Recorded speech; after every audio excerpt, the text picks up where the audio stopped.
William Shakespeare English ಭಾಷೆಯ ಅತಿ ಶ್ರೇಷ್ಠ ಕವಿ ಹಾಗೂ ಬರಹಗಾರ.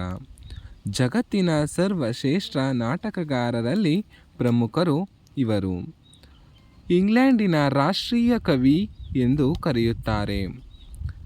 ವಿಲಿಯಂ ಶೇಕ್ಸ್ಪಿಯರ್ ಬರೆದ 38 ನಾಟಕಗಳಲ್ಲಿ 17 ಹಾಸ್ಯ ನಾಟಕಗಳು, 10 ಐತಿಹಾಸಿಕ ನಾಟಕಗಳು ಮತ್ತು ಉಳಿದ 11 ನಾಟಕಗಳು ದುರಂತ ನಾಟಕಗಳು ಆಗಿವೆ.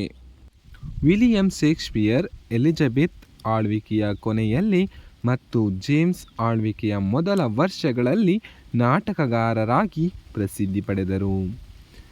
ಇವರ ನಾಟಕಗಳು ಅನೇಕ ಭಾಗಗಳು ಗದ್ಯದಲ್ಲಿದ್ದರೂ ಬಹುತೇಕ ಸಂಗತಿಗಳನ್ನು ಐಯಾಂಬಿಕ್ ಪೆಂಟಾಮೀಟರ್ನಲ್ಲಿ ಬರೆಯಲಾಗಿದೆ.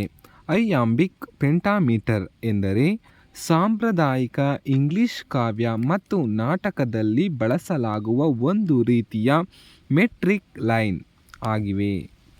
ಕೆಲವು ಆರಂಭಿಕ ಕೃತಿಗಳಲ್ಲಿ ಲಯವನ್ನು ಇನ್ನಷ್ಟು ಬಲಗೊಳಿಸಲು ಐಯಾಂಬಿಕ್ ಪೆಂಟಾಮೀಟರ್ ರೇಖೆಗಳ ಕೊನೆಯಲ್ಲಿ ವಿರಾಮ ಚಿಹ್ನೆಯನ್ನು ಸೇರಿಸಲಾಗಿದೆ. ಇಂಗ್ಲಿಷ್ ಭಾಷೆಗೆ ಅನೇಕ ಹೊಸ ಪದವನ್ನು ಕೊಟ್ಟ ಹೆಗ್ಗಳಿಕೆ ಇವರದ್ದಾಗಿದೆ.